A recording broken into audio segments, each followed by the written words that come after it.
کا بھی یہ کام ہے۔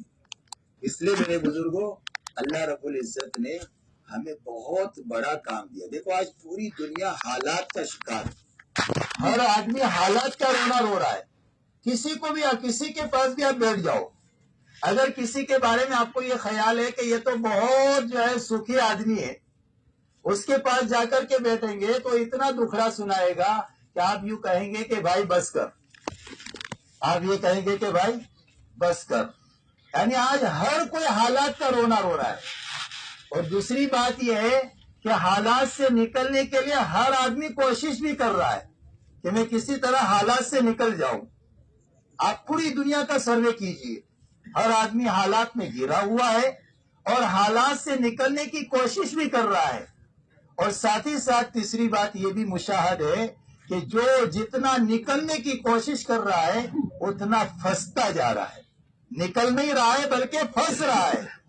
یہ بھی آپ کو مشاہدہ کرنا ہو تو کر لو۔ اور قیامت کی صبح ہو جائے گی لیکن وہ حالات سے نکل بھی نہیں سکتا ہے۔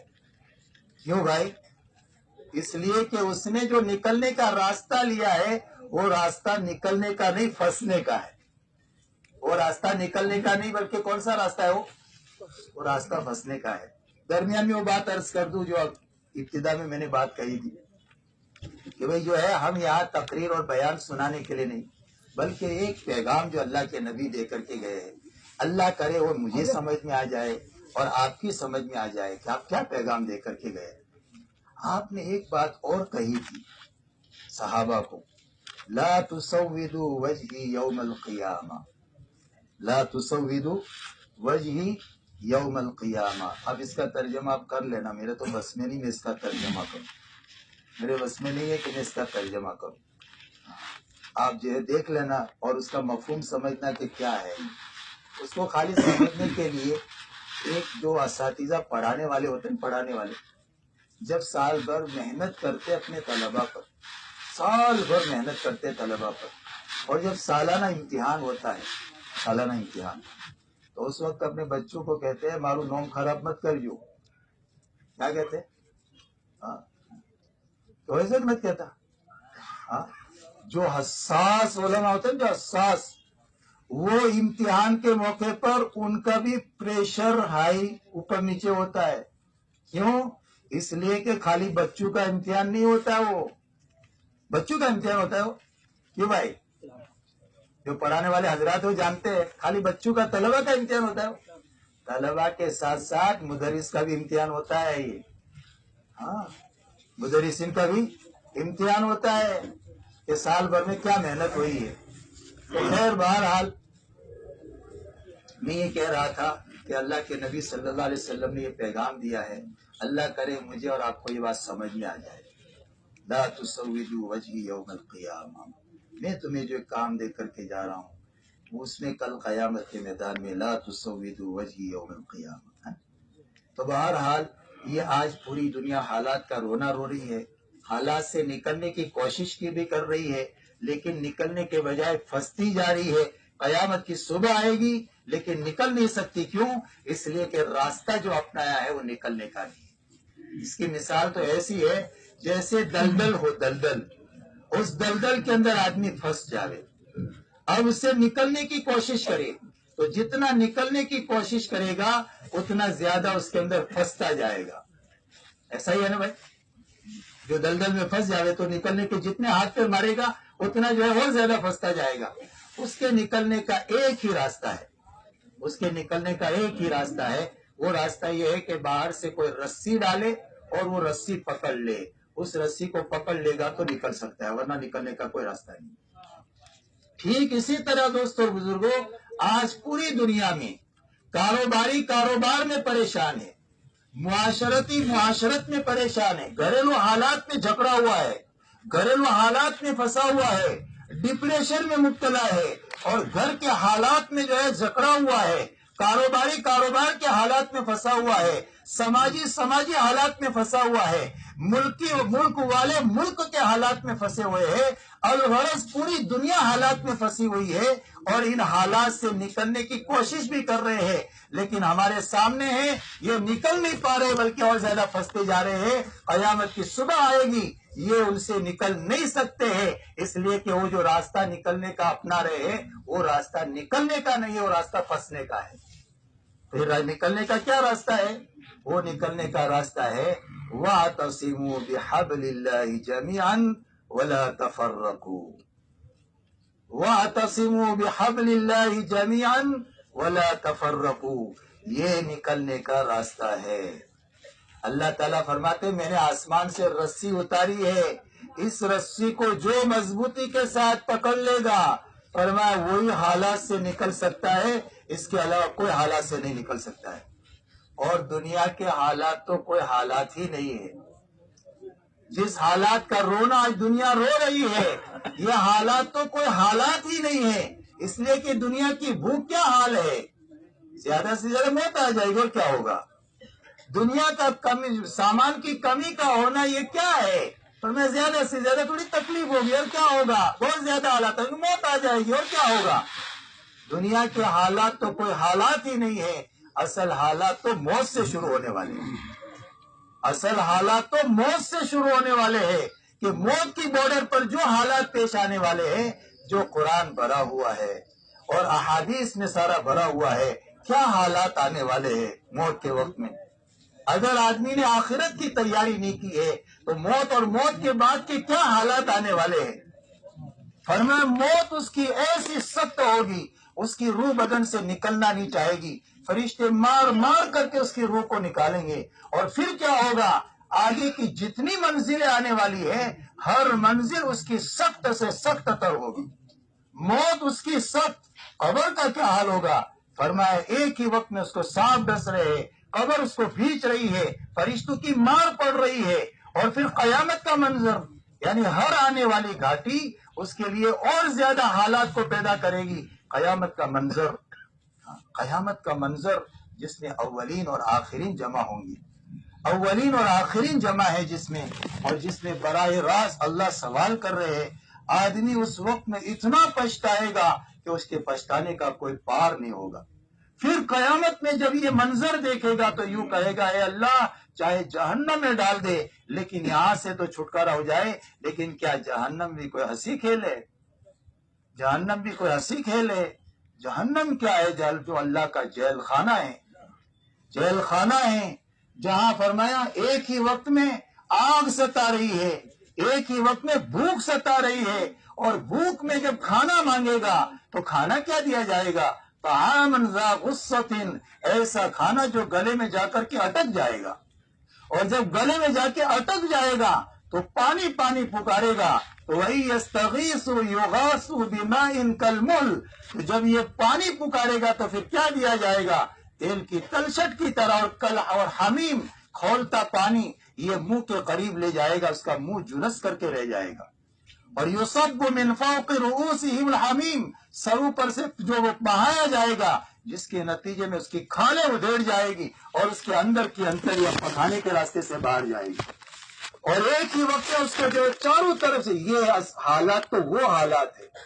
دنیا کے حالات تو کوئی حالات ہی نہیں ہے، دنیا کے حالات کوئی حالات ہی نہیں ہے، اسی لیے اللہ کے نبی صلی اللہ علیہ وسلم فرماتے تھے اللہم لا عیش الا عیش الآخرہ، عیش کی جگہ اور مزے کی جگہ وہ تو آخرت ہے، دنیا تو کام کی جگہ ہے، اصل جو مزے کی جگہ ہے، آرام کی جگہ ہے، وہ تو آخرت کی جگہ ہے۔ اس لیے میرے بھائیوں اصل جو حالات وہ تو آخرت کے ہیں، آخرت کے ہے، اسی لیے اللہ کے نبی فرماتے ہیں لو تعلمون ما اعلم لضحکتم قلیلا ولبکیتم کثیرا، اگر جو میں آخرت کے حالات کو دیکھ رہا ہوں، جان رہا ہوں، اگر تم جان لو تو تم ہنسنا کم کر دو، رونا زیادہ کر دو۔ جن کے سامنے آخرت کے حالات تھے، باوجود ہے کہ ان کے لیے بشارتیں سنائی گئی، لیکن اس کے باوجود وہ یوں کہہ رہے، حضرت ابوبکر صدیق رضی اللہ تعالیٰ عنہ جن کے بارے میں سب سے زیادہ جن کا مقام ہے، نبیوں کے بعد سب سے اونچا مقام ہے، افضل ہے، لیکن اور اللہ کے نبی کی بشارتیں ہیں، اللہ کے نبی کی بشارتیں ہیں کہ میں نے سب کے احسانات کا بدلہ چکا دیا، لیکن اے ابوبکر تمہارے احسانات کا بدلہ تو اللہ قیامت میں دیں گے۔ اور کیا مقام ہے، کیا مقام ہے فرمایا جنت کے 8 دروازوں سے تمہارے لیے آواز آئے گی، ہنی اللہ کا یا ابا بکر، ہنی اللہ کا یا ابا بکر، اے ابو بکر میرے سے داخل ہو جاؤ، میرے سے داخل ہو جاؤ، میرے سے داخل ہو جاؤ۔ 8 دروازوں سے آوازیں آئے گی۔ اتنا اونچا مقام رکھنے والا حضرت ابوبکر صدیق رضی اللہ عنہ، جن کو قرآن اتقا کہہ رہا ہے، لیکن اس کے باوجود آخرت کا ڈر کتنا ہے، آخرت کا کتنا ڈر ہے۔ یہ کہہ رہے کاش میں تو مومن، کسی مومن کے بدن کا بال ہوتا، کاش میں تو درخت کی ٹہنی ہوتا، جانور مجھے چر لیتا، مینگنی بنا کر مجھے باہر نکال دیتا۔ کون کہہ رہا ہے دوستو؟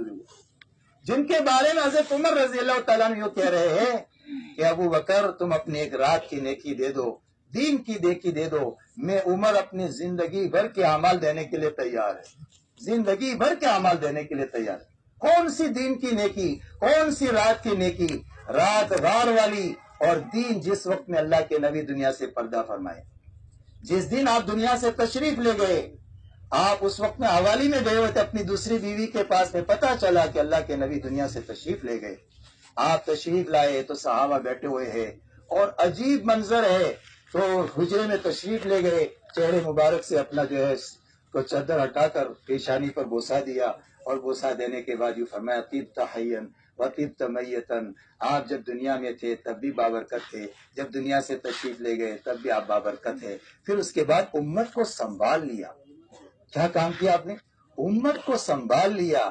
یہ بڑا کام کیا اس موقع پر، امت کو سنبھال لیا، امت کو سنبھال لیا، جس کے نتیجے میں میرے بزرگوں دوستوں فرمایا اتنا اونچا مقام رکھنے کے باوجود فرمایا کہ کاش میں تو یہ ہوتا۔ ہر صحابی میں آپ کو یہ چیز ملے گی، ہر صحابی میں یہ چیز ملے گی۔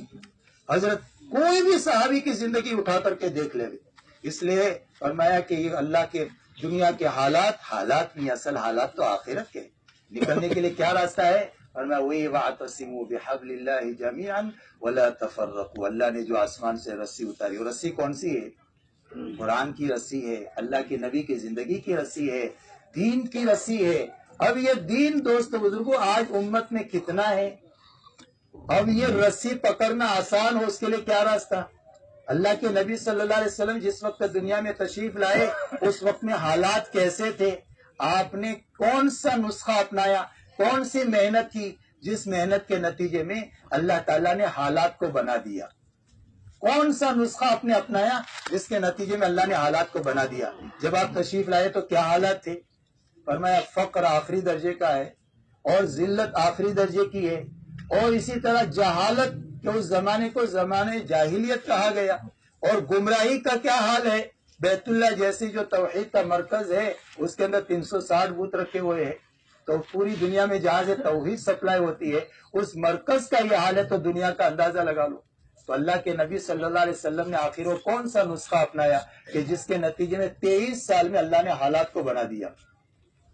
جو زمانے جاہلیت تھا وہ خیر القرون بن گیا، اور جو گمراہی تھی وہ ہدایت کے اس مقام پر آ گئی کہ قیامت تک کے آنے والے انسانوں کو اگر حق سمجھنا ہو تو ما انا علیہ واصحابی، جس پر میں اور میرے صحابہ ہیں۔ اور ان کا فقر غنا سے بدل گیا، ان کی ذلت عزت سے بدل گئی۔ تو آپ نے آخر کون سا نسخہ اپنایا؟ فرمایا امت کے اندر چند بنیادیں زندہ کی، چند بنیادیں زندہ کی۔ پہلی بنیاد کیا زندہ کی؟ پہلی بنیاد زندہ کی جو کلمہ پڑھے وہ کلمے کا داعی ہو، جو کلمہ پڑھے وہ کیا ہو؟ کلمے کا داعی ہو۔ یہ پہلا کام اللہ کے نبی صلی اللہ علیہ وسلم نے امت میں زندہ کیا۔ آپ صحابہ کی زندگی دیکھ لیں کہ ہر صحابی داعی اللہ تھا، کہ جس نے کلمہ پڑھا کلمہ پڑھتے فوراً کلمے کا داعی، اللہ کی طرف بلانا۔ اور اس کا فائدہ کیا ہوگا؟ اس کا فائدہ یہ ہوگا کہ غیر کا یقین دل سے نکل کر اللہ کی ذات کا یقین آئے گا، یہ فائدہ ہوگا۔ غیر کا تعصب نکلے گا، بڑی سے بڑی طاقتیں کیوں نہ ہو اور بڑی سے بڑے جو ہے وسائل کیوں نہ ہو، فرق سب کا تاثر نکل کر اللہ کی ذات کا تاثر دلوں میں آئے گا۔ تو جس نے کلمہ پڑھا وہ کلمے کا داعی۔ دوسرا کام کیا کیا؟ فرمایا اتنے بڑے اللہ جس سے راضی ہو گئے اس کا کام بن گیا، اتنے بڑے اللہ جس سے ناراض ہو گئے اس کا کام اجڑ گیا۔ تو کس سے اللہ راضی ہوتے، کس سے اللہ ناراض ہوتے ہیں، اس کے لیے اللہ نے آسمان سے علم اتارا، 2 لائن کا علم، احکام کے لائن کا علم، فضائل کے لائن کا علم۔ احکام کے لائن یہ کرو یہ مت کرو، یہ کرو یہ مت کرو، اب اس پر استعداد پیدا ہو، اس لیے کہ یہ طبیعت پر بھاری ہوتے احکام، تو اب یہ طبیعت پر بھاری ہے تو آسان کیسے ہوں گے؟ وہ فضائل کے راستے سے ہوں گے، اس لیے فضائل زیادہ ہے، احکام زیادہ ہے۔ قرآن کریم میں 6600 سے اوپر کچھ آیتیں ہیں، اس میں سے 500 کے لگ بھگ احکام کی لائن کی آیتیں ہیں، باقی سب فضائل کی لائن کی آیتیں ہیں، قدرت کی لائن کی، جنت کی، جہنم کی، قصے کی، یہ ہے۔ تو ان احکام پر چلنے کی استعداد جو پیدا ہوگی وہ اس سے پیدا ہوگی، اس لیے فضائل کے لائن میں مشغول کیا۔ اور کیسی استعداد پیدا ہوئی؟ ایسی استعداد پیدا ہوئی کہ صحابہ اپنا دین مانگ رہے ہیں، قرآن میں آپ کو ملے گا یسألونک یسألونک یسألونک، اور احادیث میں آپ کو ملے گا ای الاعمال افضل یا رسول اللہ، اللہ کے نبی فضیلت والا عمل کون سا ہے، تاکہ وہ فضیلت والا عمل کر کے میں جو ہے نا اس کے اوپر عمل کرنے والا بن۔ کیا چیز ہے؟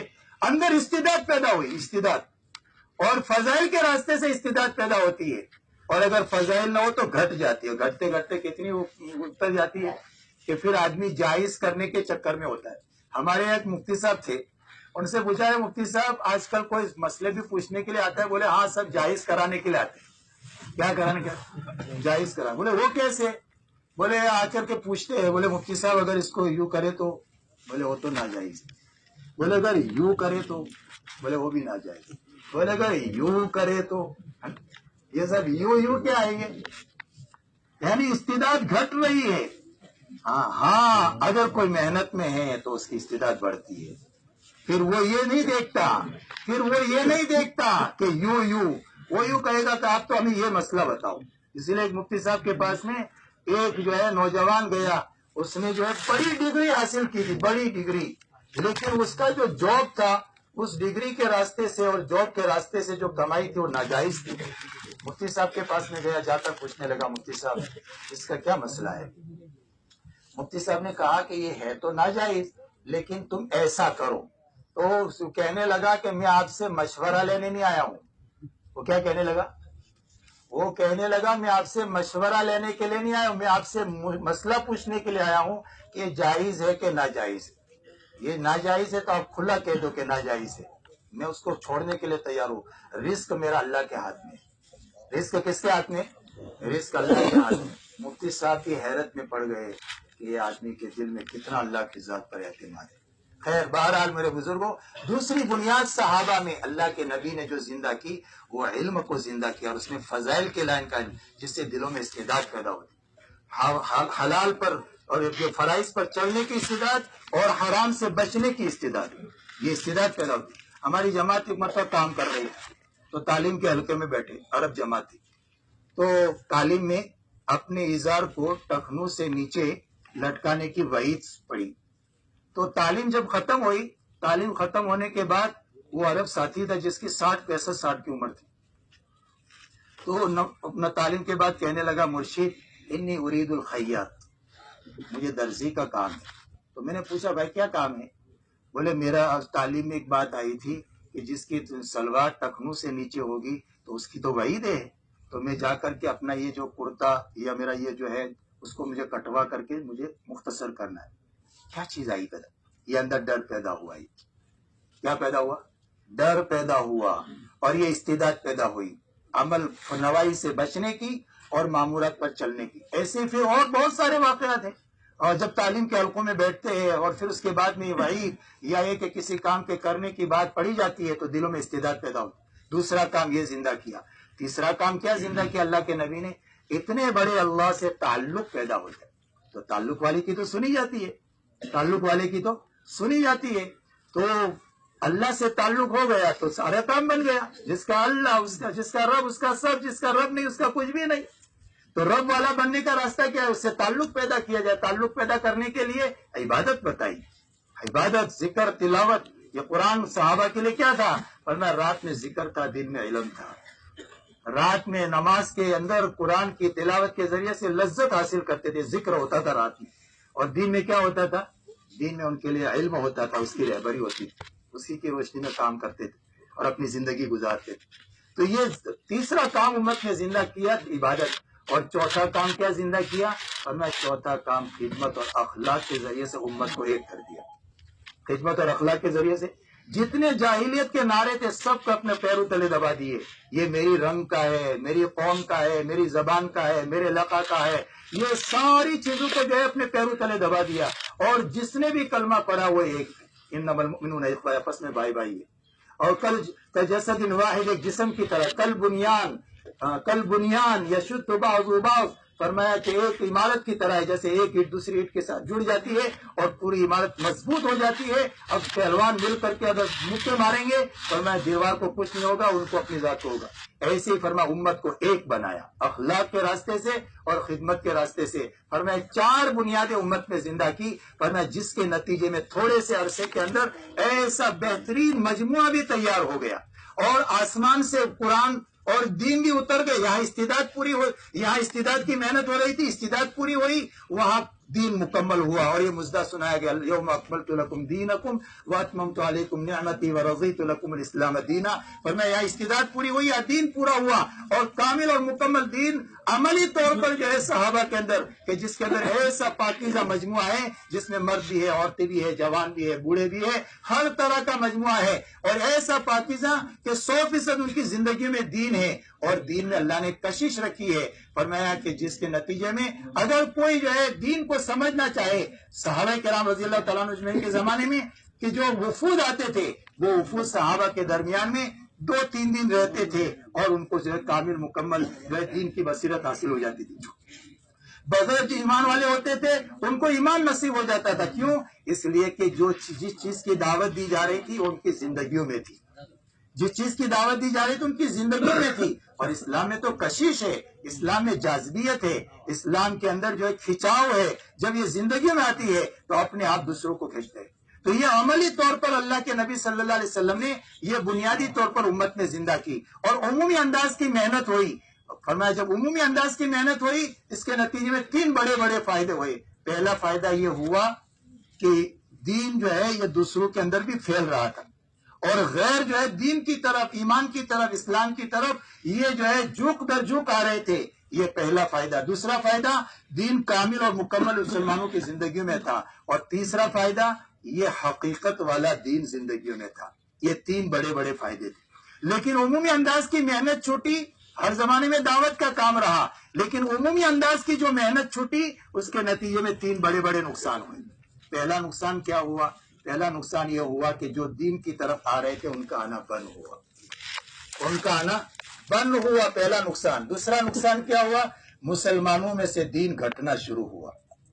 آج ہمیں کارگزاری میں بیٹھے تو پتہ چلتا ہے، اپنی اپنی بستیوں میں دیکھ لے کہ کلمہ پڑھنے والے ہماری بستی میں 100 گھر، 200 گھر، 300 گھر ہے. آپ مسجد کے اندر دیکھ لے کہ نمازیوں کا فیصد کتنا ہے؟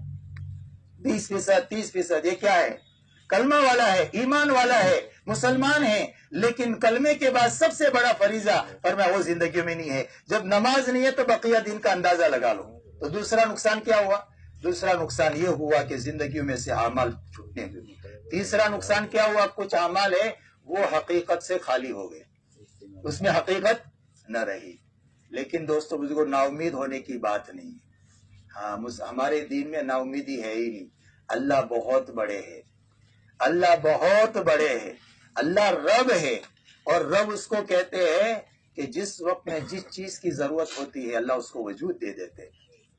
ایک ملک میں آواز لگی، بولے دنیا خدا نہیں ہے، وہاں آواز لگ رہی ہے. ہاں، وہاں آواز لگ رہی ہے. کس کی؟ دہریت کی. اللہ اسی وقت میں یہاں آواز لگا رہے ہیں اور گھر گھر جا کر فر کے جا کر کے آواز لگوائی جا رہی ہے. کرنے دھرنے والی ذات اللہ کی ہے. ایک اللہ سے ہوتا ہے، ایک اللہ سے ہوگا، کوئی کچھ نہیں، سب کچھ اللہ ہی اللہ ہے. یہ آواز لگائی جا رہی ہے اور اللہ نے ایسی محنت چلائی. فرمایا مولانا الیاس صاحب رحمت اللہ علیہ فرماتے تھے مجھے اللہ تعالیٰ نے قرن اول کا ہیرا دے دیا. کیا دے دیا؟ قرن اول کا ہیرا. کیا مطلب؟ کہ قرن اول میں اللہ تعالیٰ نے جس طرح تھوڑے سے عرصے میں حالات کو بنا دیا، فرمایا اگر میرے زمانے میں یہ اللہ نے مجھے جو کام دیا ہے اس کام کو بھی اگر اس طریقے سے کر لیا گیا تو اللہ تعالیٰ نے جس طرح قرن اول کے اندر حالات کو بنایا اللہ میرے زمانے میں بھی بنا دیں گے، میرے زمانے میں بنا دیں گے. تو آج کے زمانے میں فرمایا وہی بنیادی اعمال جو اللہ کے نبی صلی اللہ علیہ وسلم نے امت میں قائم فرماتے. دعوت، تعلیم و تعلم، عبادت، خدمت اور اخلاق، یہ بنیادی اعمال جو اللہ کے نبی نے امت میں عمومی انداز کے زندہ کیے تھے، اور میں آج دعوت کی اس مبارک محنت کے ذریعے سے ہر فرد امت میں ان بنیادوں کو زندہ کرنے کی محنت ہو رہی ہے کہ جو کلمہ پڑھے وہ کلمے کا دائی، وہ دائی بھی ہو، عالم یعنی اپنی ضرورت کے درجے کا علم رکھنے والا ہو، عابد ہو اور خادم ہو۔ یہ جب چار بنیادیں امت میں زندہ ہوگی، فرمایا اس کے ذریعے سے اللہ نے جس طرح قرن اول کے حالات کو بنایا، اگر آج کے زمانے میں اگر پوری امت مسلمہ ان بنیادوں پر اپنے آپ کو لے آئے گی تو اس کے ذریعے سے بھی دنیا آخرت کے سارے مسائل کو حل کر دے گی۔ اتنی زبردست اللہ رب العزت نے یہ دعوت کی ایک مبارک محنت، اور خاموش محنت ہے، مثبت انداز کی محنت ہے، خاموش محنت، مثبت انداز کی محنت۔ بچہ روز بڑھتا ہے، روز بڑھتا ہے، روز بڑھتا ہے، لیکن نظر نہیں آتا کہ آج کتنا بڑا۔ ایسے پودا روز بڑھتا ہے لیکن نظر نہیں آتا، ایسے ہی یہ محنت ہے کہ یہ بھی بڑھتی ہے، ہاں یہ روز بڑھتی ہے۔ ہمارے بمبئی میں ہمارا ایک مستری تھا، ہمارے روزانہ آنا جانا ہوتا تھا، تو ایک مرتبہ وہ قریب ہمارے روزانہ ملنا تھا، تو ایک مرتبہ میں نے اس کے سامنے کلمے کی بات کی، میں نے آخرت کی یہ بات، تو مجھ سے کہنے لگا کہ مولانا لگتا ایسا ہے کہ کچھ سالوں کے بعد تو اسلامی اسلام ہوگا۔ وہ کیا کہنے لگا؟ کچھ سالوں کے بعد اسلامی اسلام ہوگا۔ تو میں نے کہا تو نے ایسا کیسے کہہ دیا کہ اسلامی اسلام ہوگا؟ تو وہ کہنے لگا کہ میں آج سے اتنے سال پہلے بمبئی آیا تھا تو تمہاری مسجدوں کے اندر بس گنے چنے لوگ نماز کے لیے ہوتے تھے، گنے چنے لوگ نماز کے لیے ہوتے تھے۔ ابھی تمہاری مسجدیں تو سب بھری ہوئی ہوتی ہے اور سڑکوں پر نمازی ہوتے ہیں، تو اتنے سال میں اتنا ہوا تو آگے تم انداز خود لگا لو۔ کیا کہنے لگا وہ؟ ایک جو ہے غیر مسلم کہہ رہا ہے یہ، تو یہ مثبت انداز کی محنت ہے۔ اس کے لیے آج محنت ہے کہ 100% نمازیں زندہ ہو۔ مولانا یوسف صاحب رحمۃ اللہ علیہ فرماتے تھے کہ جس دن امت میں 50% نمازی ہو جائیں گے اس وقت میں باطل کا زوال رک جائے گا، اور 50 سے اوپر نمازی ہونا شروع ہوں گے اس وقت میں مسلمانوں کا عروج شروع ہوگا اور باطل کا زوال شروع ہوگا۔ باطل کا، اس لیے کلمہ اور نماز یہ اتنے طاقتور عمل ہے، اور کلمہ اور نماز کی پوری زندگی پر اثرات پڑتے ہیں، پوری زندگی پر اس کے اثرات پڑتے ہیں۔ دیکھو بنی اسرائیل پر اللہ کے نبی صلی اللہ علیہ وسلم نے، اللہ رب العزت نے موسیٰ علیہ السلام کو نبی بنا کر بھیجا، ایک طرف فرعون کو دعوت، دوسری طرف بنی اسرائیل میں، کہ بنی اسرائیل پر کس بات کی محنت ہے؟ 2 لائن کی محنت کہ کلمہ بناؤ نماز بناؤ، کلمہ بناؤ نماز بناؤ۔ آج بھی کچھ لوگ جو ہے نادانی میں ایسا کہتے ہیں، بولے کلمہ نماز سے کیا ہوگا، خالی کلمہ نماز سے کیا ہوگا؟ تو خالی کلمہ نماز سے تو کچھ بھی نہیں ہوگا، بڑا ہوگا تو سب کچھ ہو جائے گا، خالی سے تو کچھ نہیں ہوگا، بڑا ہوا ہونا چاہیے، بڑا ہوا ہوگا تو سب کچھ ہو جائے گا۔ تو بنی اسرائیل میں موسیٰ علیہ السلام 2 باتوں کی محنت کر رہے ہیں، کلمہ بناؤ نماز بناؤ۔ وقال موسى لقومه يا قوم ان كنتم آمنتم بالله فعليه توكلوا ان كنتم مسلمين۔ اس میں کلمے کی دعوت ہے کہ کلمہ بناؤ، تو انہوں نے کہا کہ فقالوا على الله توكلنا، ہم نے اللہ پر بھروسہ کر دیا۔ اور دوسرا حکم کیا ہے؟ وَأَوْحَيْنَا إِلَى مُوسَى وَأَخِيهِ، تو موسیٰ علیہ السلام اور ہارون علیہ السلام کو حکم ہے کہ نماز کے لیے ان کو کہو کہ نماز، اگر فرعون جو ہے پکڑ دھکڑ کر رہا ہے اور نماز نہیں پڑھنے دیتا تو گھروں میں نماز پڑھو، پکڑ دکڑ کر رہا تھا نماز، تو کلمہ اور نماز پر محنت ہو رہی۔ ابھی توریت نہیں اتری ہے، خالی کلمہ نماز پر محنت ہو رہی ہے۔ اسی کلمہ نماز پر، حالانکہ اس میں بھی پکے تھے کہ نہیں، وہ بھی آگے قرآن نے کہا کہ جب راتوں رات لے کر جب چلے اور جب سمندر آگے جو ہے موج پیچھے فوج، تو یوں کہنے لگے جو اندر کا باہر آیا انا لمدرکون، جی ہم تو پکڑے گئے، جو اندر تھا باہر آیا انا لمدرکون۔ لیکن موسیٰ علیہ السلام جو بڑے ہوتے ہیں نا، وہ چھوٹوں کو سنبھال لیا کرتے، بڑے چھوٹوں کو سنبھال لیا کرتے ہیں۔ چنانچہ اس موقع پر کلا ان معی ربی سیہدین، ہرگز نہیں، میرے ساتھ میرا اللہ ہے، وہ ضرور راستہ نکالے گا۔ تو اسی کلمہ نماز کی محنت پر اللہ تعالیٰ نے اتنے بڑے ظالم کو غرق کیا اور نجات عطا فرمائی۔ نبی پاک علیہ السلام بھی مکی زندگی کے اندر اگر آپ دیکھو گے تو کلمہ نماز، کلمہ نماز، کلمہ نماز، اسی کے اوپر محنت ہو رہی ہے۔ اور مدنی زندگی کے اندر فرمایا جب غزوہ بدر ہوا ہے اسی نماز کے سہارے سے، دعا کے سہارے سے، اور فرمایا کلمہ نماز کی محنت پر اللہ تعالیٰ نے یوم الفرقان کو قائم کیا۔ حق کا حق ہونا اور باطل کا باطل ہونا واضح کیا، تفصیل احکام پھر اس کے بعد اترتے رہے۔ اس کے لیے میرے بھائی اور دوست بزرگوں، فرمایا آج کے زمانے میں اللہ تعالیٰ نے ایک بہت بڑی نعمت عطا فرمائی، بہت بڑی نعمت عطا فرمائی ہے، صرف میرے آپ کے لیے نہیں بلکہ پوری امت مسلمہ کے لیے، اور امت مسلمہ کے راستے سے پوری انسانیت کے راستے سے آج الحمدللہ یہ عمومی انداز کی محنت کے نتیجے میں آج دیکھو گھر گھر جا کر فر جا کر اور جو ہے زونوں کی جماعتوں کے ذریعے سے آج ایسے ایسے مسلمانوں میں جو کلمہ نماز نہیں جانتے لیکن الحمدللہ وہ بھی دین کی طرف متوجہ ہو رہے، کام کی طرف متوجہ ہو رہے۔ یہ اجتماعات میں دیکھیں، اجتماعات کے اندر ہر سال جو ہے عموم کا رجحان بڑھتا رہا ہے، عموم کا اندر جو ہے رجحان بڑھ رہا ہے۔ جتنے بھی انتظامات ہوتے ہیں ہر سال یہ انتظامات ناکافی ہوتے ہیں، عوام کا رجوع بڑھ رہا ہے۔ یہ کیا چیز ہے دوستو؟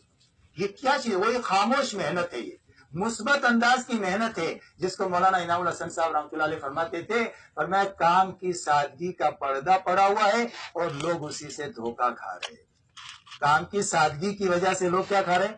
دھوکہ کھا رہے ہیں۔ فرمایا اس کے لیے اللہ تعالیٰ نے ہمارے زمانے میں ایک عمومی انداز کی ایک محنت چلائی ہے جس کے اندر بڑی زبردست طاقت ہے، زبردست طاقت ہے، ختم نبوت والی طاقت ہے۔ آپ والے جتنے اعمال ہیں ان عملوں کے اندر ختم نبوت والی طاقت ہے کہ ایک ایک عمل میں فرمایا باطل کو توڑنے کی، حق کو غالب کرنے کی طاقت ہے۔ اسی لیے مولانا الیاس صاحب رحمۃ اللہ علیہ جب گشت ہوتا تھا تو فرماتے تھے اس گشت کا پھولا ملک کے اوپر باطل پر کاری ضرب پڑی، پھولا ملک کے باطل پر کاری ضرب پڑی۔ اتنی طاقتور چیز ہے دوستوں، ہر عمل میں اثر ہے، ذکر کا الگ اثر ہے، علم کا الگ اثر ہے، اسی طرح نماز کا الگ اثر ہے، ایسے ہی دعوت کا اثر ہے۔ تو دعوت کا کیا اثر ہے؟ دعوت کی کیا تاثیر ہے؟ فرمایا باطل کو توڑنے کی طاقت ہے اس میں۔ ہاں اسی لیے دیکھو قرآن کریم میں اللہ رب العزت نے جب دعوت کا حکم دیا، 3 سال تو خفیہ طور پر جو ہے اللہ کے نبی دعوت دیتے تھے، 3 سال کے بعد آپ کو جو اعلانیہ حکم آیا فَاصْدَعْ بِمَا تُؤْمَرُ، فَاصْدَعْ بِمَا تُؤْمَرُ وَأَعْرِضْ عَنِ الْمُشْرِكِينَ، یہ حکم آیا۔ اب یہ فَاصْدَعْ کیا ہے؟ اب اس کی طاقت اگر ہم اپنے اردو ترجمے کریں گے تو اس کی طاقت ظاہر نہیں ہوگی، کر گزریے یا آپ حکم پورا کیجئے، اب جو بھی آپ اپنے تعبیر کریں معنی کے ادا کرنے میں، لیکن فَاصْدَعْ کے اندر جو طاقت ہے وہ طاقت جو ہے ظاہر نہیں ہوگی ترجمے میں۔ اس کو سمجھنے کے لیے مثال سمجھیے، ہماری گاڑیوں میں شیشے لگے ہوتے، شیشے، اور یہ شیشے اس نوعیت کے ہوتے ہیں کہ اگر پتھر مارو تو وہ شیشہ جو ہے نا چورا چورا ہو جائے گا، وہ شیشہ کیا ہو جائے گا؟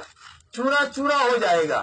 جیسے ایکسیڈنٹ کیا ہوتے ہیں تو آپ نے دیکھا ہوگا کہ بات چورے چورے، اسی طرح فرمایا دعوت کے کام کی تاثیر ہے، فرمایا باطل پاش پاش ہو جائے گا۔ اے نبی جی ہم نے آپ کو جو حکم دیا ہے آپ اس کو کر گزریے۔ فَاصْدَعْ، یہ جو باطل کا جتھا ہے نا، ابو لہب کا، ابو جہل کا، عتبہ کا، شیبہ کا، ولید کا، ابو البختری کا، ہشام کا، یہ جتنے جو باطل جتھا ہے اور یہ باطل آپ کو نظر آ رہے، جمعیت نظر آ رہی ہے، فرمایا ان کے بھیجے میں آپ ماریے۔ کیا ماریے؟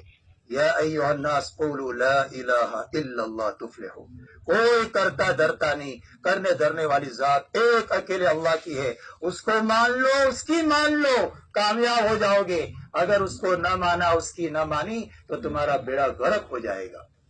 یہ ان کے بھیجے میں آپ ماریے تو کیا ہوگا؟ فرمایا وہ آگے کا کام ہم نمٹ لیں گے، انا کفیناک المستہزئین، آگے کا آپ اپنا کام کیجئے، آگے کا کام ہم نمٹ لیں گے۔ ہاں چنانچہ جب بہت ستا رہے تھے، بہت ستا رہے تھے، تو اللہ کے نبی صلی اللہ علیہ وسلم حضرت جبریل علیہ السلام آئے تو حضرت جبریل علیہ السلام سے کہا کہ یہ اور وہ اشارہ کر کے بتایا کہ یہ بہت ستا رہا ہے، بہت ستا رہا ہے۔ تو حضرت جبریل علیہ السلام نے کسی کے سر کی طرف انگلی سے اشارہ کیا، کسی کے پیٹ کی طرف اشارہ کیا، کسی کے پاؤں کی طرف اشارہ کیا، کسی کے جو ہے نا وہ پیر کی طرف اشارہ کیا، جس کی طرف جہاں اشارہ کیا تھا وہ اسی کسی نہ کسی مصیبت میں اللہ نے ان کو نمٹا دیا۔ انا کفیناک المستہزئین فاصدع بما تؤمر واعرض عن الجاہلین واعرض عن المشرکین انا کفیناک المستہزئین۔ اس لیے میرے بھائی اور دوستو بزرگوں، اللہ رب العزت نے ہمارے زمانے میں ایک دعوت کا ایک طاقتور کام اللہ تعالیٰ نے عطا فرمایا ہے کہ جس کے اندر امت کے سارے مسائل کا حل، سارے مسائل، اور امت کے راستے سے پوری انسانیت کے مسائل کا حل۔ مسئلہ خالی امت مسلمہ کا تھوڑا ہے، خالی امت مسلمہ کا تھوڑا ہے، پوری انسانیت کا مسئلہ۔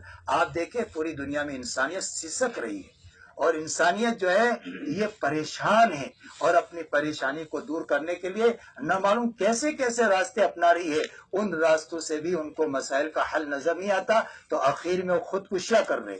تو خودکشیاں کیوں کر رہے بھائی؟ اپنے مسائل کے حل کے لیے ان کو معلوم نہیں کہ موت کے بعد کا کیا منظر آنے والا ہے۔ تو بہرحال دوستو بزرگوں، یہ آج پوری انسانیت بھی یہ پریشان ہے۔ یہ انسانیت یہ بھی تو آخر اللہ کے نبی صلی اللہ علیہ وسلم کی امت ہی ہے، یہ بھی اللہ کے نبی کی امت ہے، لیکن وہ آج کیا کرے کہ آج امت مسلمہ کے اندر ہی وہ کامل اور مکمل دین نہیں ہے کہ جس دین کے ذریعے سے یہ حق دوسروں تک پھیلا جاتا ہے۔ اس لیے مولانا عمر صاحب رحمۃ اللہ علیہ فرماتے تھے کہ دعوت و تبلیغ کا کام کیا ہے؟ فرمایا کہ آج مسلمان اسلام کے دروازے پر اس طریقے سے کھڑا ہے کہ اس کا ایک پیر اندر ہے، ایک پیر باہر ہے۔ یہ دعوت کی اس مبارک محنت کے ذریعے سے اس کی کوشش ہے کہ اس کا ایک پیر جو باہر ہے وہ اندر آ جائے، وہ اندر آ جائے، اندر کرنے کی یہ محنت ہے۔ تو جب یہ اندر آ جائے گا تو دروازہ کھل جائے گا دوسروں کے دین کی طرف آنے کے لیے۔ الحمدللہ اس کے مثبت اثرات پوری دنیا پر پڑ رہے ہیں، پوری دنیا پر اس کے مثبت اثرات پڑ رہے ہیں۔ تو اس کے لیے میرے بھائیو اور بزرگوں، اللہ تعالیٰ نے ایک زبردست طاقت والا کام، اور جس کے اندر مولانا الیاس صاحب فرماتے تھے جر ثقیل کی طرح۔ جر ثقیل کیا مطلب؟ جر ثقیل فرمایا باری سے باری جو ہے سامان کسی کھائے میں گر جاتا ہے، فرمایا کرین اس کو اٹھا کر کے باہر کر دیتا ہے۔ ایسے ہی کتنا ہی گناہوں کے اڈوں پر کیوں نہ ہو، فرمایا یہ کام اس کو وہاں سے نکال کر ولایت کے اعلیٰ مقام پر پہنچا دے گا۔ یہ کام ولایت کے اعلیٰ مقام پر پہنچا دے گا، اور اس کام کا اثر جتنا بگڑا ہوا ہوگا اس کے اوپر زیادہ ہوگا۔ ہاں، اس لیے حضرت عمر رضی اللہ تعالیٰ عنہ کا ارشاد ہے ما عرف قدر الاسلام الا من عاش فی الجاہلیہ، اسلام کی قدر و قیمت تو وہ جانے جس کے جاہلیت میں دین کٹے ہو۔ جس نے اندھیرا دیکھا ہوگا وہی نور کی اور روشنی کی قدر کرے گا بھائی۔ ہاں، جس نے اندھیرا دیکھا ہوگا اس کی روشنی کی قدر۔ اس لیے بعض مرتبہ ہم علماء کے دل و دماغ پر ایک سوال آتا ہے، وہ سوال یہ آتا ہے کہ یہ عوام جو ہے نا وہ تبلیغ کے اندر اتنا غلو کرتے ہیں، اتنا غلو کرتے ہیں۔ تو یہی سوال ایک ملک میں ہماری جماعت گئی تھی، تو وہاں کے علماء جتنی وہ جماعت میں نکلے اور بڑے علماء تھے اور اوپر لیول کے تھے، دینی اور دنیاوی دونوں لحاظ سے اوپر لیول کے۔ تو ہمارے یہاں ان کے ساتھ بیٹھک ہوئی تو انہوں نے کچھ سوالات کیے۔ ان سوالات میں ایک سوال یہ بھی تھا، تو تھوڑا تو میں سنتا رہا۔ سننے کے بعد میں نے ان سے کہا کہ مولانا، جس کو جہاں سے جو چیز ملتی ہے اسی کے گن گاتا ہے۔ کیا کہا میں نے ان کو؟ میں نے ان کو کہا کہ جس کو جہاں سے جو چیز ملتی ہے وہ اسی کے گن گاتا ہے۔ اب یہ بیچارہ ایک عامی آدمی گناہوں کے لت پر گناہوں کے اندر مبتلا تھا اور معاصی کے اڈے پر تھا، دین سے بے خبر تھا، دعوت کے راستے سے وہ دین کی طرف آیا۔ اس کو یہ جو دولت ملی ہے وہ دعوت کے راستے سے ملی ہے، اس لیے دعوت کے گن گاتا ہے وہ۔ اور چونکہ اس کے پاس اتنا علم نہیں ہے اس لیے تھوڑا گلو کا پہلو بھی ہے اس کے اندر، غلبے کے ساتھ گلو کا پہلو بھی ہے۔ تو وہ تو خیر اس کو اس کے راستے سے، ہم کو چونکہ مدرسے کے راستے سے ہم کو ملا ہے اس لیے ہم مدرسے کا گن گاتے ہیں۔ تو جس کو جس کے راستے سے ملے گا وہ اسی کے گن گائے گا، اسی کے گن گائے گا۔ پھر میں نے ان کو یہ بات بتائی، حضرت عمر رضی اللہ تعالیٰ عنہ کا ارشاد۔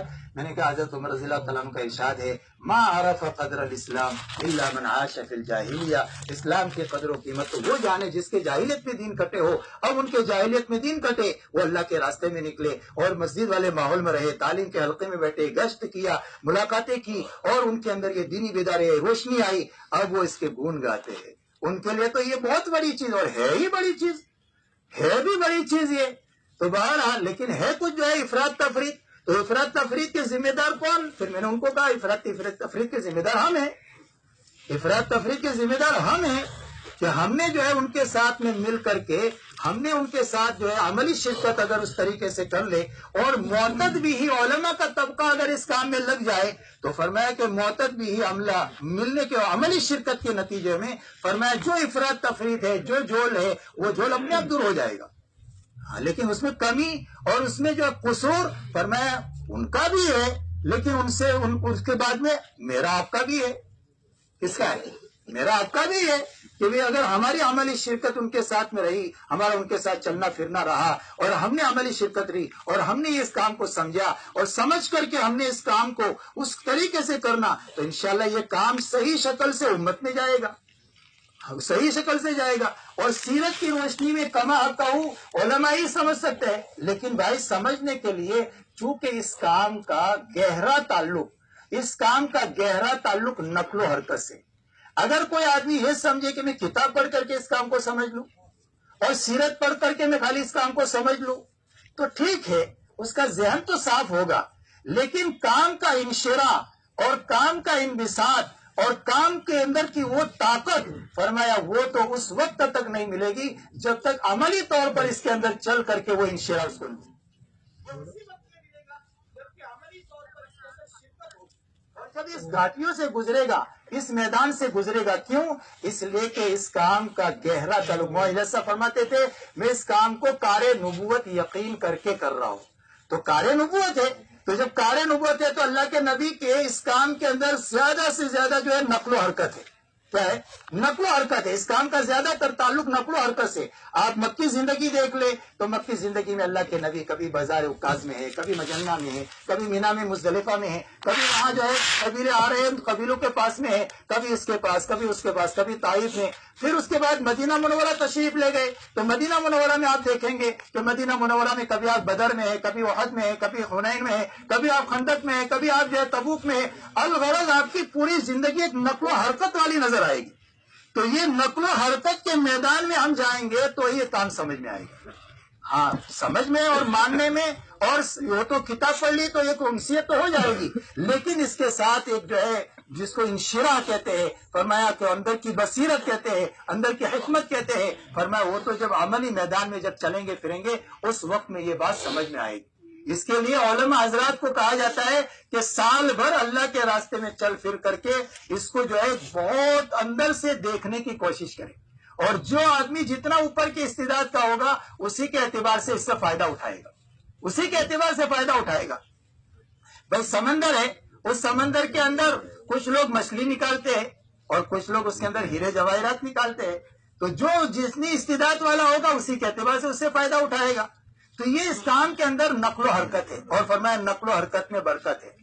اور قرآن اور دین اور یہ ساری چیزوں کے اندر جو فہم بصیرت، فرمایا جب نقل و حرکت کے میدان میں ہمارا چلنا پھرنا ہوگا تو نقل و حرکت کے میدان میں سمجھ میں آئے گا. اور دین کے مٹنے کا درد اور امت کی بے دینی کا درد، یہ فرمایا وہ بھی اسی وقت میں ملتا ہے جب ہمارا امت کے ساتھ چلنا پھرنا ہوتا ہے. جب ہم بستیوں میں جائیں گے اور بستیوں کے اندر جا کر کے ہم دیکھیں گے کہ وہاں پر 200 گھر 300 گھر مسلمانوں کے ہیں، اور ان مسلمانوں کے گھروں کے اندر فرمایا 4 نمازی 5 نمازی 6 نمازی ہے، اور وہاں پر جو ہے مخالفت بھی ہے. تو ایسے مخالف ماحول کے اندر جب جائیں گے اور پھر اس کے بعد ان کے اندر چلنا پھرنا ہوگا، اس چلنے پھرنے کے نتیجے میں پھر میرے بزرگوں آنسو لانے نہیں پڑیں گے، اپنے آپ آئیں گے. ہاں یہ بصیرت کے ساتھ میں بات کہہ رہا ہوں، آنسو لانے نہیں پڑیں گے، اپنے آپ آئیں گے. اور پھر وہ ساری جو ہے اللہ کے نبی کی زندگی کا وہ نقشہ پورا، اور پھر آخرت، یہ ساری چیزیں. لیکن کب؟ جب کہ یہ ہمارا امت کے اندر یہ اختلاط ہوگا، ان کے ساتھ ان کے اندر گھسنا ہوگا، ان کے اندر چلنا پھرنا ہوگا. تو جب چلنا پھرنا ہوگا تو چلنے پھرنے کے نتیجے میں ہمارے اندر کی جو کمیاں ہیں وہ بھی نظر آئے گی، اور امت کی استعداد، امت کی صلاحیت یہ بھی ہمارے سامنے آئے گی. اور پھر اس کے بعد میں دین کے مٹنے کا درد، دین کے مٹنے کا جو ہے یہ غم، یہ چیزیں اللہ تعالیٰ چلنے پھرنے کے نتیجے میں عطا فرمائیں گے، امت کے ساتھ رہنے کے نتیجے میں عطا فرمائیں گے. اور پھر اس کے بعد آدمی کو آگے کی قربانی دینا آدمی کے لیے آسان ہو جائے گا. یہ اسی کے راستے سے ہوگا جو نبی پاک علیہ السلام کو اللہ تعالیٰ نے قرآن کریم میں کتنی جگہ تسلی دی ہے. لعلک باخع نفسک الا یکونوا مؤمنین. اے نبی جی اگر ایمان میں داخل نہیں ہوں گے تو کیا اپنی پھول جیسی جان کو آپ جو ہے ہلاک کر دیں گے؟ کتنی آیتیں ہیں جن میں اللہ تعالیٰ تسلی دے رہے. تو کس بات کا غم تھا، کس بات کا درد تھا کہ دنیا میں بسنے والا ایک ایک انسان اللہ کے عذاب سے بچ کر اللہ کی رحمت کی آغوش میں آ جائے اور جہنم سے بچ کر جنت میں جانے والا بن جائے. تو یہ فکر، یہ درد مولانا سعید احمد خان صاحب رحمۃ اللہ علیہ فرماتے تھے، فرمایا کہ نبیوں کی میراث میں بہت بڑی میراث کا حصہ ہے، فرمایا وہ نبی والا غم اور نبی والا درد اور نبی والا فکر. اور جس آدمی میں جتنا زیادہ فکر ہوگا، جتنا زیادہ غم ہوگا، اللہ تعالیٰ اس سے زیادہ کام لیں گے. ہاں اس لیے کہ اللہ کے یہاں سے کام کے لینے کا جو فیصلہ ہوتا ہے فرمایا یہ بنیاد ہے، وہی بنیاد ہے۔ فکر، غم، درد یہ جتنا ہوگا اللہ تعالیٰ اس سے زیادہ قابل۔ اسی لیے ہم علماء میں دیکھیں تو علماء میں بھی ہم کو یہ بات ملے گی کہ اللہ نے ہر ایک سے دین کا کام لیا، لیکن ان میں جس نے جتنا زیادہ غم تھا، درد تھا، غم تھا، اللہ تعالیٰ نے ان سے زیادہ کام لیا۔ حضرت حکیم الامت رحمۃ اللہ علیہ کئی دن گزر جاتے تھے اور وہ سوتے نہیں تھے، ان کو امت کا درد تھا، غم تھا، اللہ نے ان کے ذریعے سے بڑا کام لیا۔ مولانا الیاس صاحب رحمۃ اللہ علیہ فرمایا ان کے سینے میں درد تھا، ایک آگ لگی ہوئی تھی، انسانیت کے درد تھی، امت کے بے دینی کے درد تھی، جس کے نتیجے میں اللہ نے بڑا کام لیا، بڑا کام لیا۔ رات بھر اللہ سے مناجات کر رہے ہیں۔ اسی لیے تو مولانا دہلوی کا کمال ہے، انہوں نے رو دھو کر کے اللہ کو منا لیا ہے، ورنہ ہماری سمجھ سے باہر کی بات ہے کہ ایک 60 سال کا، 40 سال کا، 50 سال کا بگڑا ہوا 4 مہینہ اللہ کے راستے میں جاتا ہے اور اس کی زندگی میں انقلاب آ جاتا ہے۔ یہ ہماری سمجھ سے باہر کی بات ہے، یہ ہماری سمجھ سے باہر کی بات ہے کہ اس کی زندگی میں اتنا بھاری انقلاب آتا ہے۔ اور ان کے سامنے یہ دعوت کے جو اعمال ہیں، یہ دعوت کے اعمال، یہ اعمال ان کے سامنے چند اعمال گنائے گئے تو فرمانے لگے ارے اس کا اتنا تھوڑا سا بھی کر لے تو آدمی قطب بن کر کے مرے۔ ہاں اس لیے فرماتے ہیں قطب بنانے والا کام۔ تو یہ مولانا الیاس صاحب رحمۃ اللہ علیہ اتنا غم، یہ درد، یہ جس کے نتیجے میں اللہ نے اتنا بڑا کام لیا، بڑا کام لیا۔ تو یہ کہاں ملے گا؟ فرمایا یہ اللہ کے راستے میں جب ہماری نقل و حرکت کے میدان میں چلنا پھرنا ہوگا، امت کے ساتھ اختلاط ہوگا، اپنے آپ کو مٹانے کے جذبے سے، مٹانے کے جذبے سے، اپنی حیثیت بنانے کے جذبے سے نہیں، مٹانے کے جذبے سے۔ اس لیے کہ اس کام کا خاصہ ہے عمومیت کے ساتھ چلنا۔ جتنا آدمی عمومیت کے ساتھ چلے گا، مٹانے کے جذبے سے چلے گا، مولانا جیسا فرماتے تھے یہ شخصیت سازی کا نام نہیں ہے، شخصیت سوزی کا کام ہے، شخصیت سوزی کا کام۔ اپنے آپ کو مٹانے کے جذبے سے، اپنے آپ کو جو ہے تواضع کے جذبے سے۔ اس لیے آپ انداز لگائے اللہ کے نبی صلی اللہ علیہ وسلم عوام کے ساتھ کیسے گل مل کر کے رہتے تھے، کیسے گل مل کر کے رہتے تھے، یہاں تک کہ باہر سے آنے والے کو پوچھنا پڑتا تھا من منکم محمد، اجی تمہیں محمد بن عبداللہ کون ہے نا؟ آپ انداز لگائے اللہ کے نبی کیسے رہتے تھے کہ جس کے نتیجے میں پوچھنا پڑ رہا ہے۔ ایسے ہمارا امت کے ساتھ اختلاط ہو۔ یہ اختلاط کے راستے سے کیا فائدہ ہوگا؟ فرمایا ہمارے اندر کی جو خوبیاں ہیں ان کے اندر منتقل ہوگی، ان کے اندر کی خوبیاں ہمارے اندر منتقل ہوگی۔ اور امت میں اللہ نے زبردست صلاحیتیں رکھی ہے، یہ بات نہیں کہ العوام کالانام، بلکہ اللہ نے ان کے اندر زبردست صلاحیتیں رکھی ہے۔ اللہ کے نبی صلی اللہ علیہ وسلم فرماتے ہیں الناس معادن کمعادن الذهب والفضة خيارهم في الجاہلیة خيارهم في الاسلام اذا فقهوا۔ فرمایا لوگ تو سونے چاندی کے کانوں کے مانی نہیں، جیسے زمین میں الگ الگ استعداد صلاحیتیں ہیں، کسی میں سونے کی کان، کسی میں چاندی کی کان، کوئی زعفران اگاتی ہے، کوئی جو ہے سیب اگاتی ہے، یہ الگ الگ صلاحیتیں ہیں۔ فرمایا اسی طرح لوگوں میں اللہ نے الگ الگ صلاحیتیں رکھی ہے۔ یہ صلاحیتیں آج کہاں ہیں؟ فرمایا آج زمین میں ہوا کے نیچے ہوا۔ فرمایا جب ان کی زندگیاں ہوا سے ہدا پر آ جائے گی، ان کی صلاحیتوں سے بڑے بڑے کام ہوں گے۔ مولانا الیاس صاحب رحمۃ اللہ علیہ نے اپنے زمانے میں ایک میواتی سے کہا کہ ارے بھائی جہاں جا کر کے تبلیغ کر، تو وہ کہنے لگا تبلیغ کیا ہوتی ہے؟ اس کو تبلیغ کا لفظ بھی نہیں معلوم۔ وہ کہنے لگا تبلیغ، غین کی بجائے دال کہنے لگا، بولے تبلیغ کیا ہوتی ہے؟ تو مولانا نے کہا جہاں لوگوں میں چل پھر کر کے کلمہ سکھا سب کو۔ تو بولے مجھے ہی کلمہ نہیں آتا۔ کیا کہنے لگا؟ مجھے ہی کلمہ نہیں آتا۔ تو مولانا نے کہا کہ جہاں لوگوں میں چل پھر کر کے یوں کہ میں نے تو اپنی زندگی برباد کر دی، تم اپنی زندگی برباد مت کرو، میں نے تو اپنی زندگی برباد کر دی، تم اپنی زندگی برباد مت کرو۔ چنانچہ پھر اس کے بعد میں اللہ تعالیٰ نے اس کے ذریعے سے وہ کام لیا۔ وہ میوات یوں کہتا ہے کہ میرے ذریعے سے اللہ نے ہزاروں لوگوں کو تائید کیا۔ وہ آدمی کہ جس کو تبلیغ کا لفظ بھی نہیں آتا تھا، تبلیغ کا لفظ بھی نہیں آتا تھا، لیکن وہی اندر کا درد، غم، فکر جو امت میں چلنا پھرنا ہوتا ہے، عمومیت کے ساتھ اپنے آپ کو مٹانے کے جذبے سے، یہ عوام میں جو صلاحیتیں ہیں وہ صلاحیتیں باہر آئے گی جب ان کا چلنا پھرنا ہوگا، ان کی زندگیاں ہدا پر آئے گی۔ آج ہوا میں ہیں، ہدا پر آ جائے۔ جس طرح یہ جو ہے زمین کے اندر کی صلاحیتیں سب مٹی میں ہے، تراب میں ہے، وہ تراب سے باہر آئے گی تو یہ اپنی جو ہے اپنی ان کی جو ہے ان کے اندر کے وہ سارے فائدے ہوں گے۔ اسی طرح دوستو بزرگو یہ امت امت کے اندر کی صلاحیت. آپ دیکھو نا یہ جو بھی دعوت میں لگے ہوئے ہیں ان کی ابتدائی زندگی دیکھ لو, ان کی ابتدائی زندگی کیا تھی اور اللہ نے ان سے کتنا بڑا بڑا کام لے لیا. آج ایسی عام جماعتیں ایسے علاقوں میں جا کر کے کام کرتی ہے کہ جس کو عقل حیران ہو جاتی ہے کہ ایسی سادی جماعت اور ایسی جو ہے جس میں کوئی لکھا پڑھا بھی اتنا نہیں ہے اور اتنا زبردست کام کر کے آتا ہے.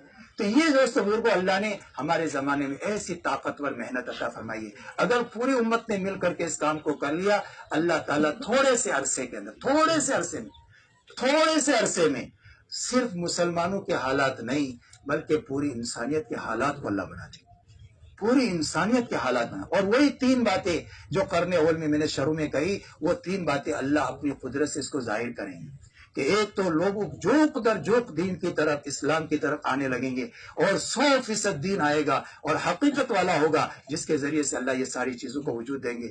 یہ جب یہ اس کو عمومی انداز سے یہ جو اعمال بتائے جاتے ہیں اپنے آپ کو مٹانے کے جذبے سے حرکت کے میدان میں, اور دوستو بزرگوں جو کرنے کے کام اس کو کرنا, بچنے کے کاموں سے بچنا, ان ساری چیزوں کی رعایت کے ساتھ جب ہم کریں گے اللہ تعالیٰ دوستوں ہماری ذاتوں کو اپنی ذات کے اعتبار سے ترقی عطا فرمائے گا. اور کیا ترقی ہوگی میں آپ تصور نہیں کر سکتے, میں اور آپ تصور نہیں کر سکتے. اللہ نے اس کی افادیت اور اس کی جو ہے ترقی اس کو غیب میں رکھی ہے اور اس کے ذریعے سے کہاں کیا نفع ہوگا اس کو بھی میں اور آپ تصور نہیں کر سکتے. آدمی بیج ڈال کر کے آ جاتا ہے, پھر اس کے بعد میں اللہ اس کو پروان چڑھاتے ہیں. اس کے لیے میرے بزرگوں اللہ نے ہمارے زمانے میں بڑا طاقتور کام اللہ نے عطا فرمایا ہے. تو اس کے لیے زمانہ کرنے کا ہے اور کرنے والا کام ہے, کرنے والا کام. مولانا انعام الحسن صاحب فرماتے تھے بھائی کرنے کا کام ہے, جو کرے گا وہ پائے گا, جو نہ کرے گا وہ پچھتائے گا. اور شروع میں کہا کہ کام کی سادگی کا پردہ پڑا ہوا ہے, کام کی سادگی کا پردہ پڑا ہوا ہے, لیکن بھائی اندر بڑی طاقت, اور اسی میں ہمارے کام کی حفاظت ہے. اسی لیے معاذ صاحب رحمۃ اللہ علیہ فرماتے تھے ہمارا کام 100 سال آگے ہو اور شہرت 100 سال پیچھے ہو. کام 100 سال آگے ہو اور شہرت 100 سال پیچھے ہو, اسی میں ہمارے کام کی حفاظت ہے. ہاں اس لیے میرے بزرگوں ہم اپنی زندگی کی ترتیب بنائیں اور عوام کے اندر ہمارا گھسنا ہو. یہ عوام زمین ہے, عوام ہماری زمین ہے, اور اگر ہم نے اپنی زمین کو اپنے قبضے میں نہیں لیا تو پھر تبصرے ہی کریں گے ہم. ہمارے ہاتھ خالی تبصرے رہے گا کہ فلانا جو ہے نا فلانا فرقے میں چلا گیا, فلانا فرقے میں چلا گیا, فلانا فرقے میں چلا گیا, یہی تذکرے رہیں گے بھائی. لیکن ہم نے یہ سوچنا ہے کہ ہم نے اپنی بستیوں میں اپنے محلوں میں رہ کر ہم نے اپنے عوام کو کتنا سنبھالا.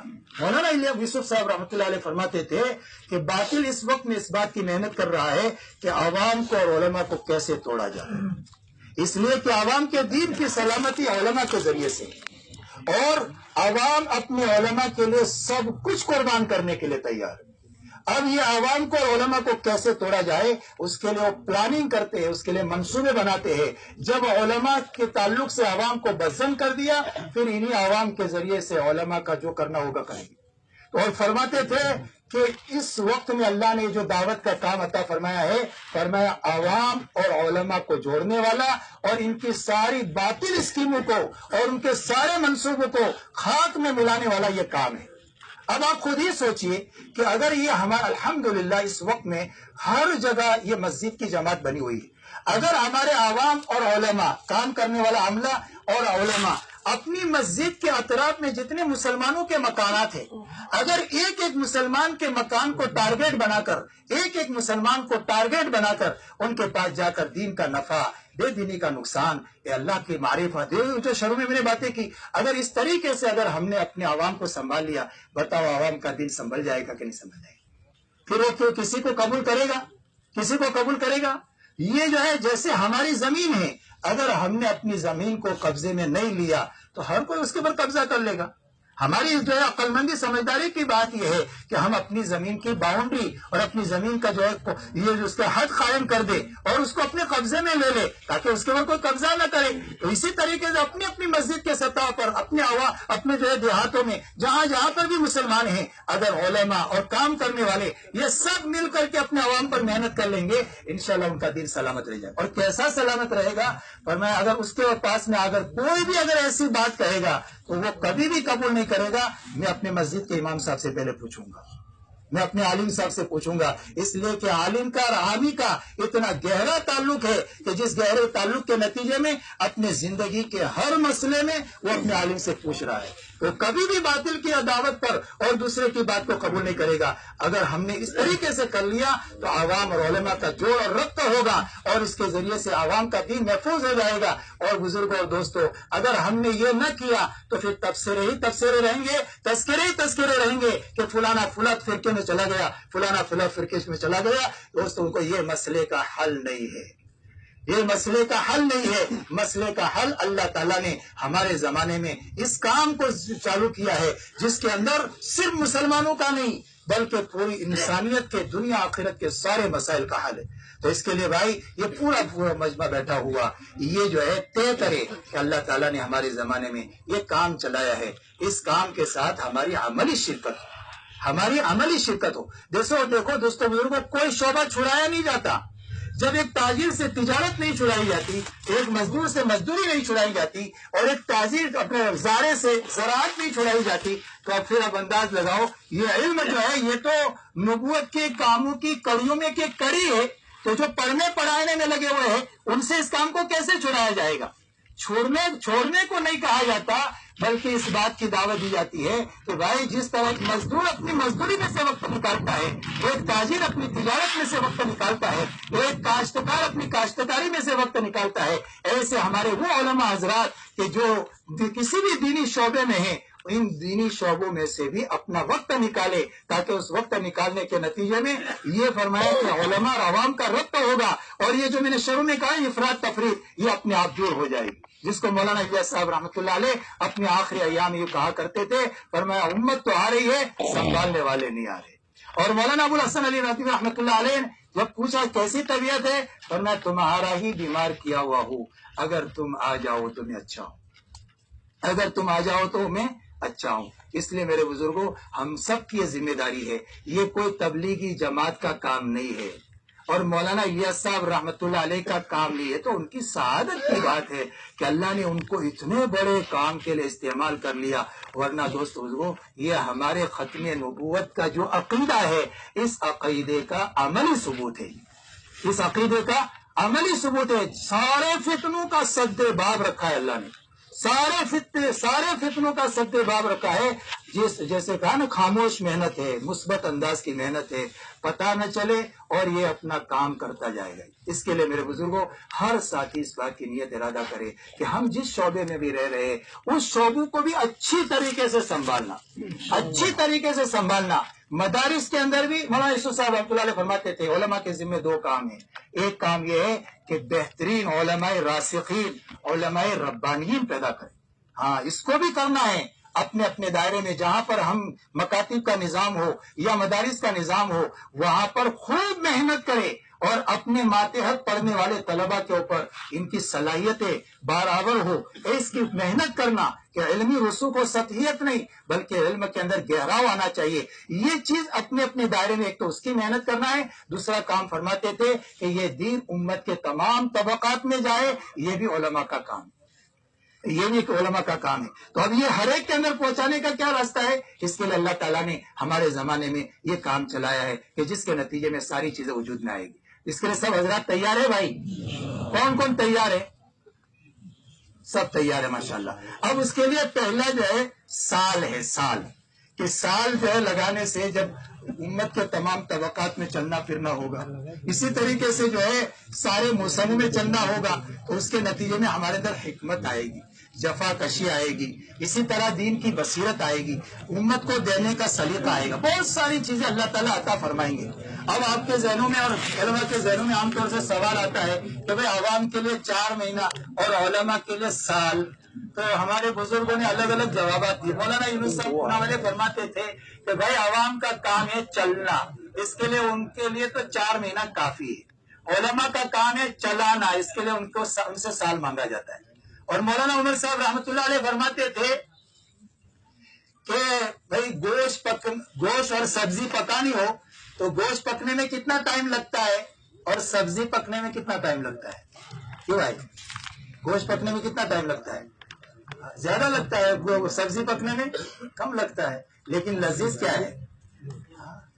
اور ایک دوسرے بزرگ کا تھا وہ تو نہیں کہوں گا یہاں پر. تو خیر بہرحال تو اس کے لیے یہ اللہ تعالیٰ نے ہمارے زمانے میں ایسا طاقتور کام دیا. ہر ساتھی جس کا 4 مہینہ نہیں لگا وہ تو ضرور, جس کا سال نہیں لگا وہ تو ضرور سال لگا, اور سال لگانے کے بعد اس کو اچھی طریقے سے سمجھنا, اچھا وقت لگانا, اس کو جو ہے گہرائی سے سمجھنا, اور اس کے جتنے اعمال ہیں ان عملوں کو کرتے ہوئے سیکھنا, تو پھر جو ہے اس کام کا اثر پڑے گا زندگی پر. تو اس کے لیے جو ہے سارا عملہ یہ طے کر لے کہ جس کا سال نہیں لگا وہ تو سال لگاوے. کون کون جو ہے نیت ارادہ کرتے, ذرا کھڑے ہو کر کے اپنے ناموں کو فرمائیے. اب بتائیں سال کے لیے کون حضرت تیار؟